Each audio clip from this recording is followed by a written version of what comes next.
Welcome to Big East Shoot-Around from Stout Bar, New York City. It is a East game night, and great to have you with us, everybody. I'm John Fanta, and over the next 30 minutes and change, we've got a loaded show previewing number 8 Villanova and St. John's. Stout is the place to be. It's right across from Madison Square Garden. It's your headquarters for Big East Week.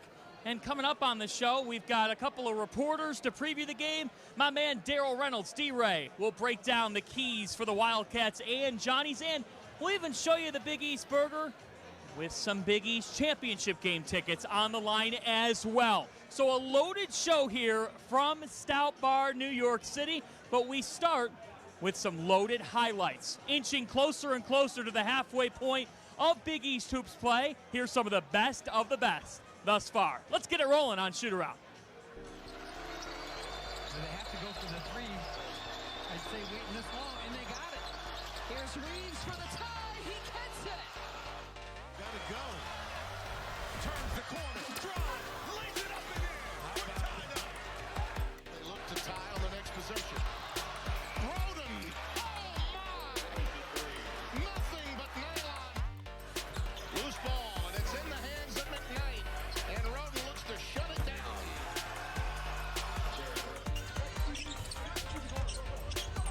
Throwing in the paint, tough shot for two. Georgetown hangs on, 83-80. Trying to force him left. Nice defense. Trying to induce the foul. Foul again. Count it and one. Flex, baby, flex.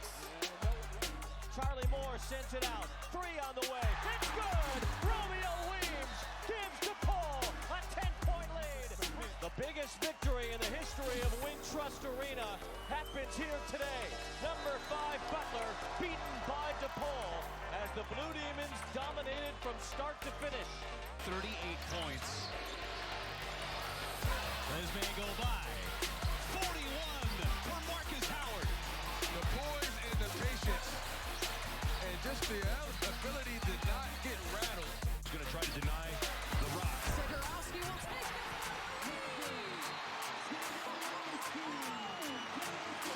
It's a great day for the Big East, and if you just want to sit and watch great basketball, sit down and watch Fox Sports and watch all these games start to finish. Baldwin guarded by Bay. Baldwin, all sorts of moves. Now over Bay. Wow. Tough. Contact, no call. Robinson Earl, and the foul. Villanova wins its 5th straight game. 5 now on the shot clock for McKnight. Gets the screen for Gill. Gill rolls to the basket. Thunder dunk by Roe Gill. 17 points, matches his career high.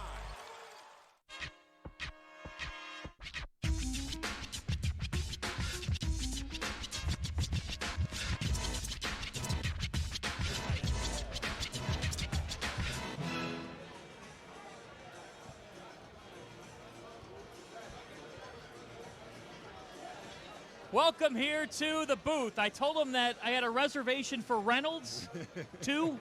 Yes, sir. Yes, And they sir. said, oh, yeah, we know Daryl. I said that, hey, do you know him from Xfinity Live? And they at got Stout, back they to know him. him. Yes, they did.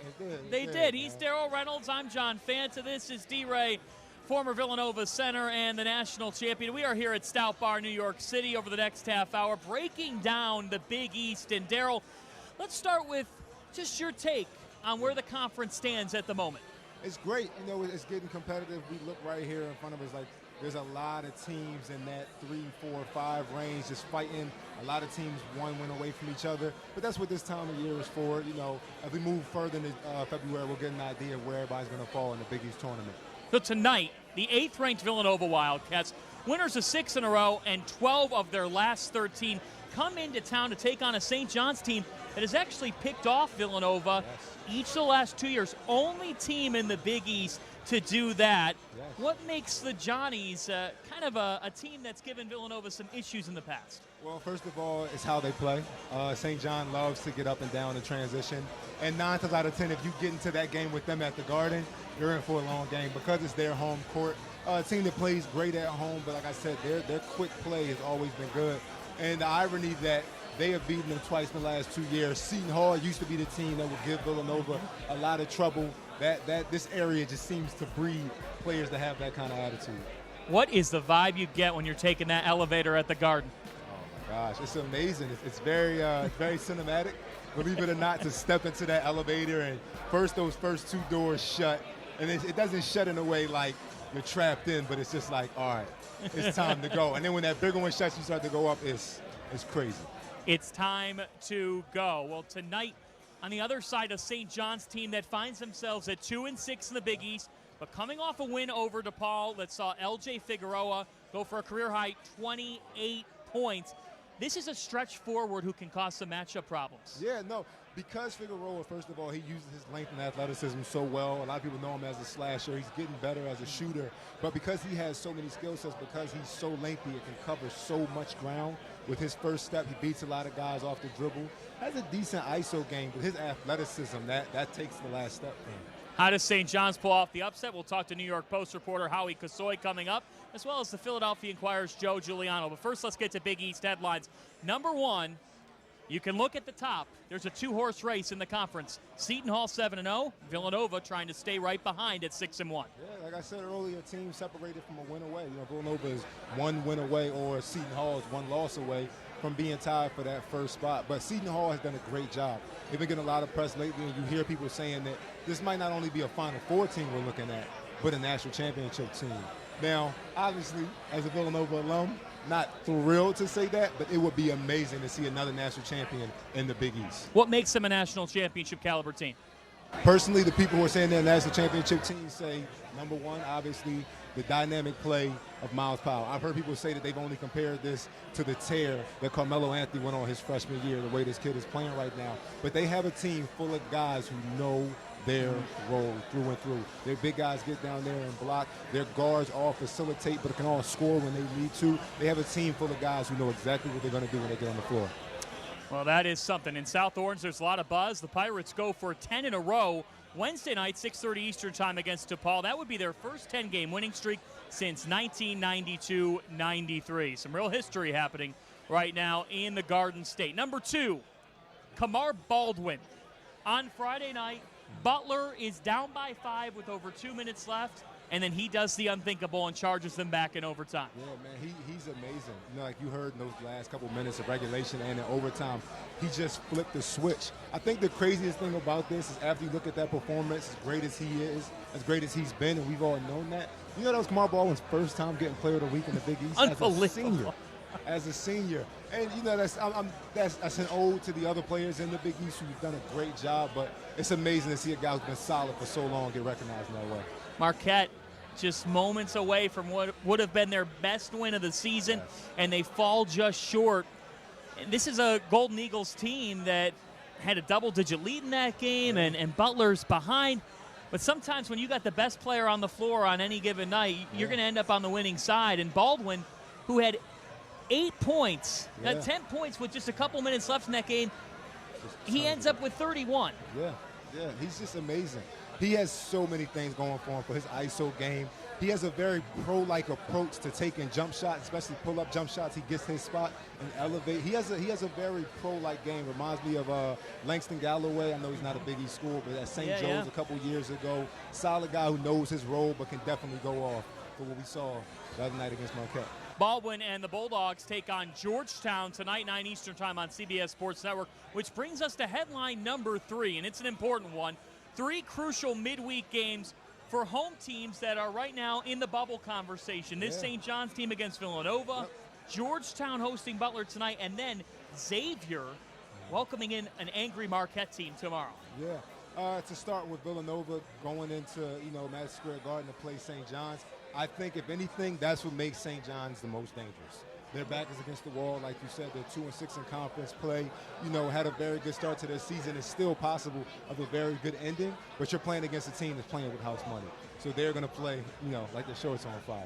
It's going to be a great game from them. As far as Butler and Georgetown goes, that's a coin toss. Because Butler does pretty good on the road. Obviously they fell to Villanova, but that was a hard-fought game. Yeah. But Georgetown does have that home court advantage that, could take it off. That'll be interesting. 9 o'clock tonight. Georgetown with the explosive offense Butler with that shut-you-down defense. Something's got to give in D.C. Looking at the Big East nationally, 5 teams in the top 26 of the net rankings. Villanova, Seton Hall, Butler, then joined by Creighton and Marquette. From there's a bit of a gap, and you get past the top 50, and then you've got all those teams right around the thick of things, and it shows in the conference standings. Yeah. What we see in the net. In the middle of this league right now, there's a total logjam.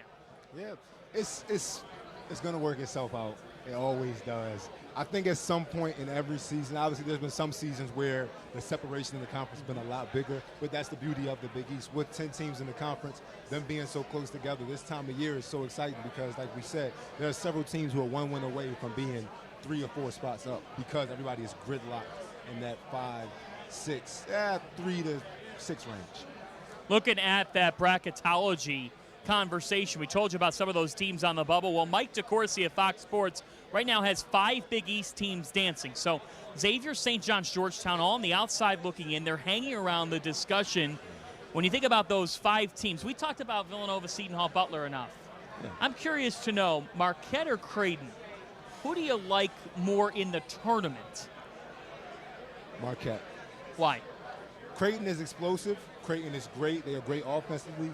They're one of the best teams at home in the conference, in my personal opinion, but the energy that they, pull off of that place.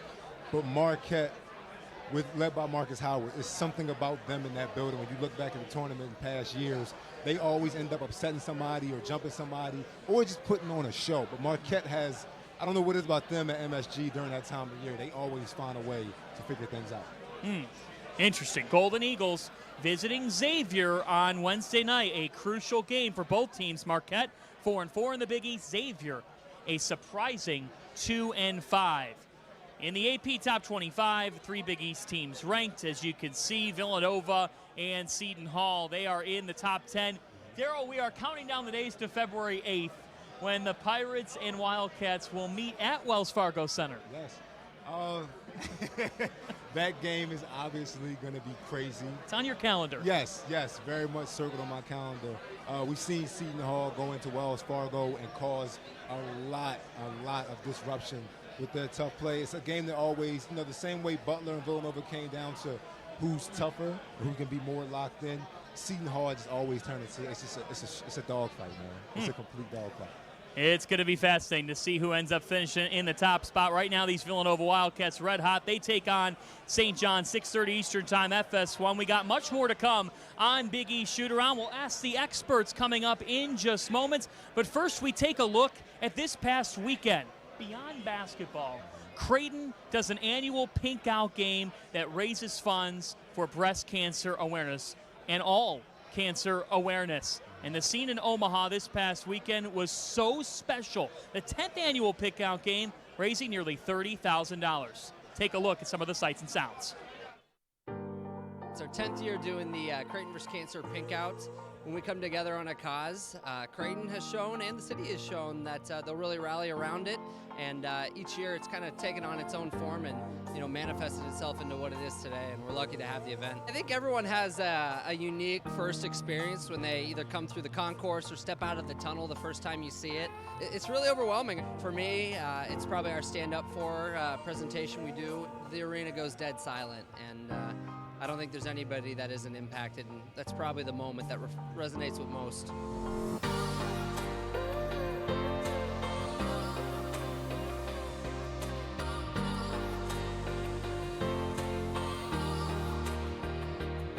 Everybody's either is celebrating a life in some respect today, whether it's someone that they've lost to this awful disease, someone that's beat it, or someone that's currently going through it.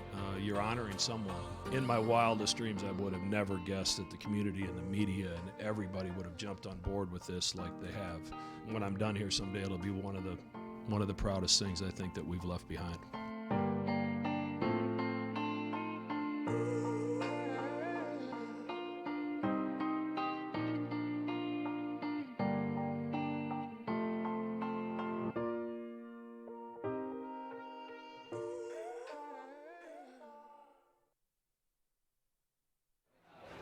It's time for Ask the Experts.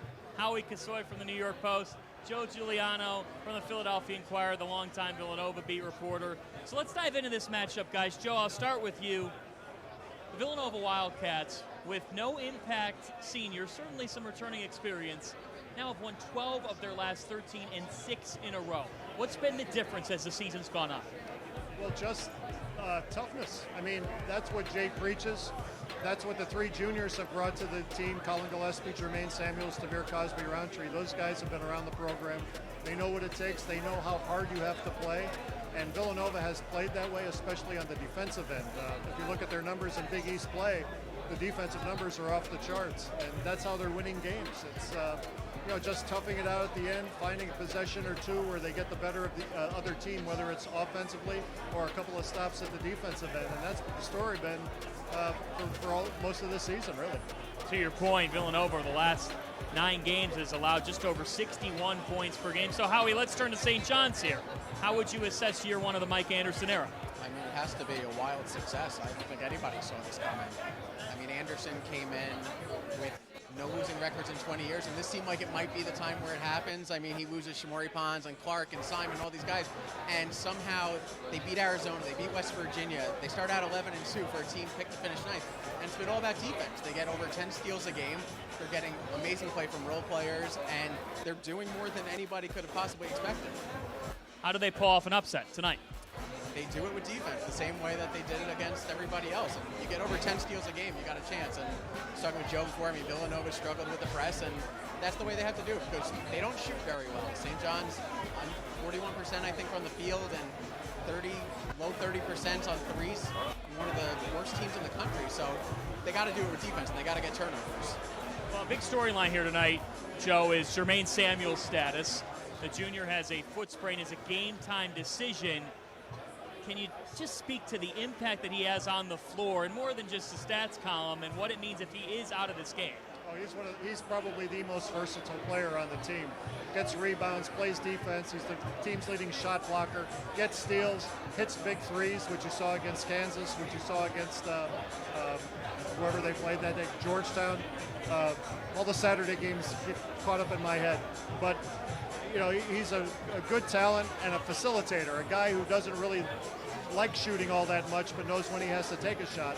And I think if he's out tonight, it's going to be tough for Villanova because St. John's plays such a frenetic tempo defensively. It's going to wear these guys out. And without Jermaine, they'll probably only go with 7 players. If there's a concern for a team that's won 12 of 13 and 6 in a row, what would that concern be? Well, tonight, composure. Last year, they really lost their composure after St. John started turning the screws on that press. They've been shaky with it against DePaul. They were a little shaky with it against Providence last week, although they kind of figured that one out. So I think tonight, they just really have to focus on what they have to do to beat the press. Moving the ball ahead, finding the open guy, not getting double teamed on the sideline, things like that. So I think composure and concentration will be the key tonight. Well, the biggest thing with St. John's, Howie, is LJ Figueroa and Mustafa Heron. Are those two playing at their best? Because if they do, St. John's, they could beat a lot of teams, as we've seen. If they don't play at the level they're capable of, St. John's doesn't necessarily have the next guy up options to fill that role, right? That's been the wild thing about this season is that Figueroa and Heron were supposed to be the givens. These were like second-team all-preseason guys, and the role players were the question marks, and the role players have been fantastic. And Heron and Figueroa have not played to their potential. Figueroa, you thought, would step right in. This guy used to lead Auburn in scoring when they were SEC champions. Figueroa, I mean, this isn't his natural role, trying to be a creator, trying to be a scorer. He does all the little things. He gets steals, he gets rebounds, he pressures.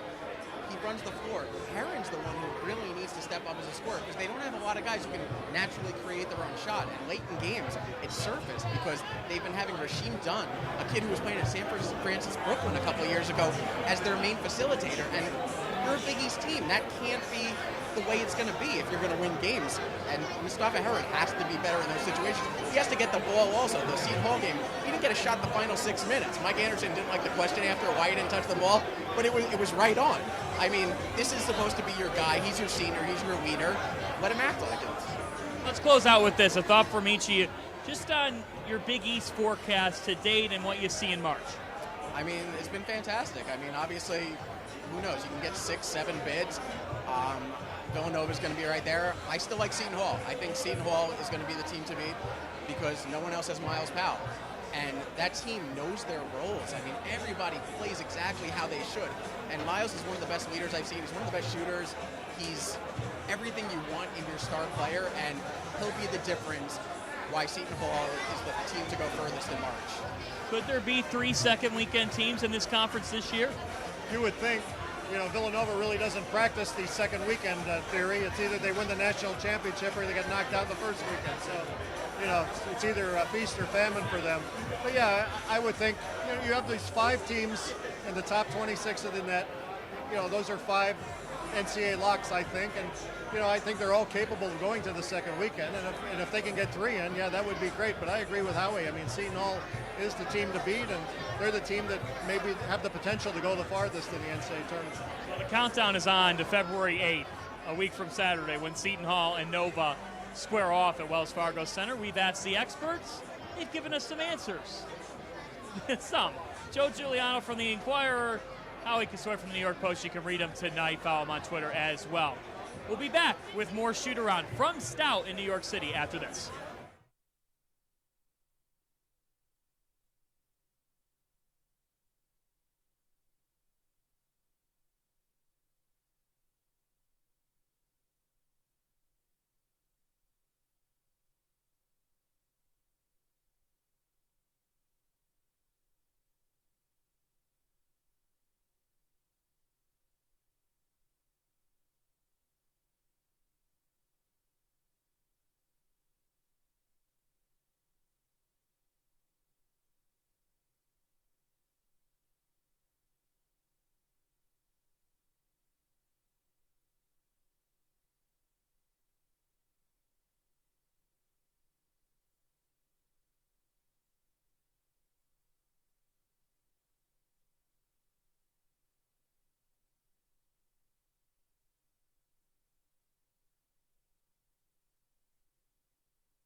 All right, it's time for some trivia here from Stout in New York City. We're right across from Madison Square Garden, and here's what's on the line.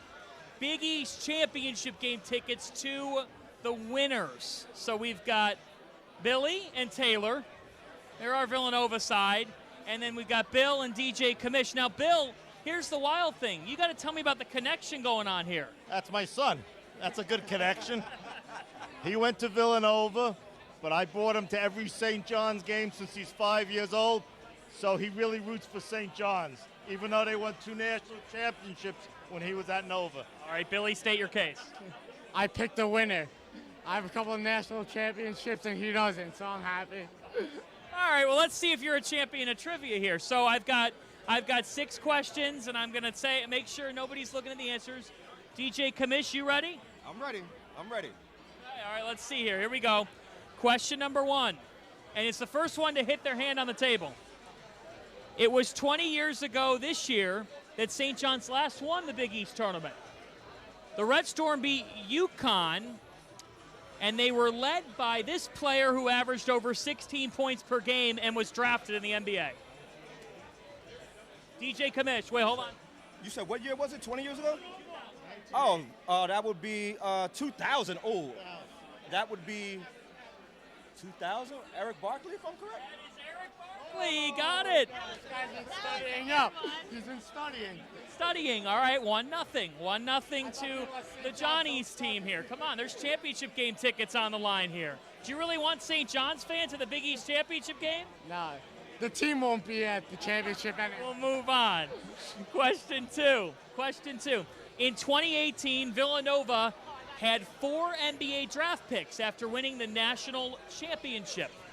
This marked just the second time that Villanova had multiple NBA draft picks in the draft. The other was 2006. Which duo was drafted from Villanova in 06? All right, Taylor. Randy Foy and Kyle Lowry.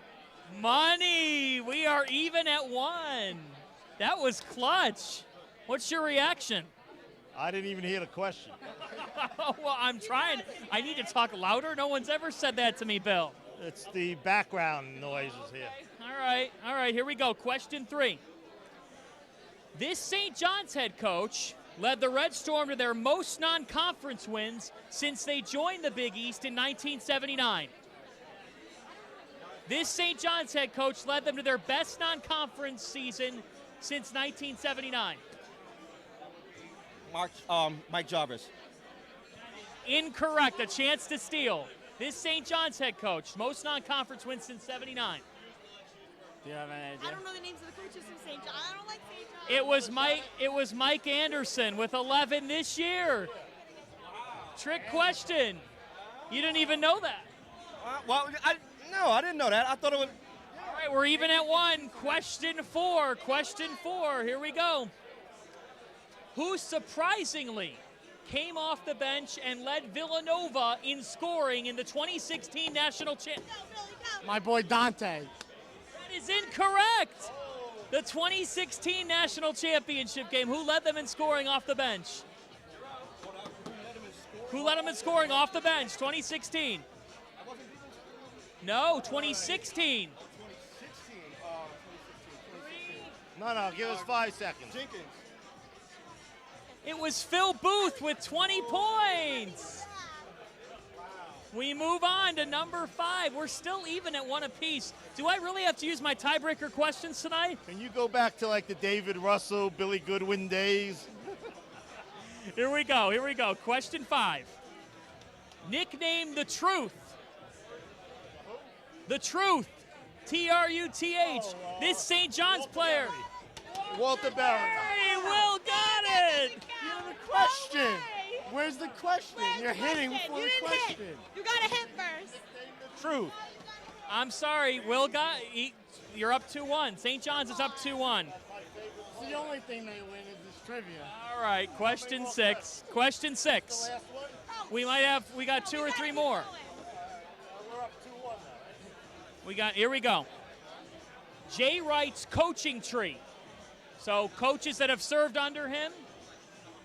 Jay Wright's coaching tree currently includes 5 head coaches, 5 different head coaches. Can you name them? How many of them can you name? 5 different college head coaches. Under Yep. You can, as many as you can name. There's 5 current college head coaches. This question's going nowhere. We're moving to question 7. You're up 2-1. We got 2 questions left here. Yeah, you've got Quinnipiac's Baker Dunleavy, LaSalle's Ashley Howard, St. Joe's Billy Lang, Pat Chambers at Penn State, and then Boston's Joe Jones. All right, here we go. Here we go. All right. In 2009, Villanova advanced to the Final Four past this Big East team at the time when this player hit a game-winning shot. No, he guessed UConn. Villanova beat this team to advance to the Final Four in 2009. And it was this runner. It was a great shot. Are you asking for a Villanova player? Yeah, a game-winning shot from this player. Yes. The team they beat and who hit the game-winning shot. They won it in Boston. You can guess the team. Syracuse. No. The team is Pittsburgh, but I don't know the player. The team is Pittsburgh. This is 2009 Villanova. I don't know that. 2009. I was so Scotty Reynolds. All right, so we're tied at 2. We're tied at 2. Do me a favor. This last, no, they don't have 2. They have 1. She gets a point. We're tied at 2. Next question that goes back to a date before they were born. All right, here we go. This is the final question on the book. This is tough because you're only 3 St. John's players. Only 3 St. John's players have reached the 2,000-point milestone. Can you name them? Mullen, Chris Mullen. Yep, that's 1. One's more recent. D'Angelo Harrison. D'Angelo Harrison's 2. It was not Walter Berry. Nah, he only played a year or 2, right? It wasn't Mark Jackson. Mark Jackson? No, Malik. Malik Sealy. Malik Sealy is correct for the 3,000. You guys win Big East tournament tickets. How's you feel? To win. To win is great. Now, if St. John's makes it to the finals, it would be really good. All right. Now look, in a consolation prize, you get some Stout gift certificates. Now, does that mean they pick up the bill tonight? All I know is the consolation, as a St. John's fan, the consolation prize may be better than the grand prize. What do you guys think? I know. We should have won. You should have won. All right. Well, you know what? St. John's, they win the trivia. We'll see who wins tonight at 6:30. We're back with one more segment here on Stout. Thank you. Thanks, guys. Thanks.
back here at Stout Bar, New York City. There's a couple locations around NYC, but the headquarters for Big East Tournament Week is right here, 33rd between 6th and 7th, right across the way from Madison Square Garden. They've got events here all week, and they have a Big East burger, D-Ray. Yeah.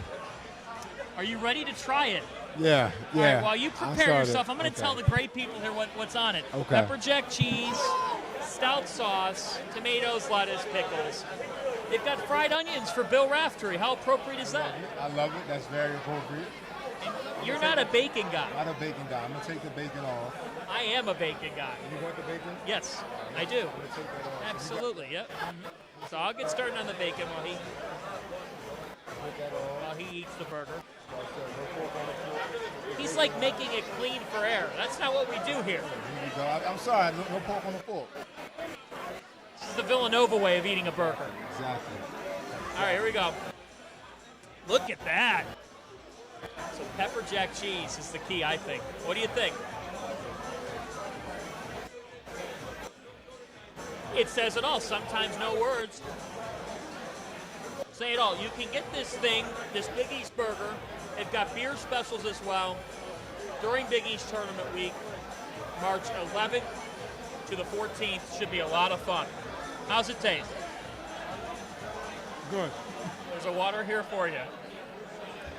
Well, that's it, the Big East burger. I'd ask Daryl for keys to the game, but he's going to get busy eating. 6:30 Eastern time. Gus Johnson and the governor, Bill Raftery, have you on FS1. It's the Johnnies and number 8 Villanova. And then later tonight, 9 Eastern time, Butler and Georgetown. We got a loaded midweek slate as you take a look at that one.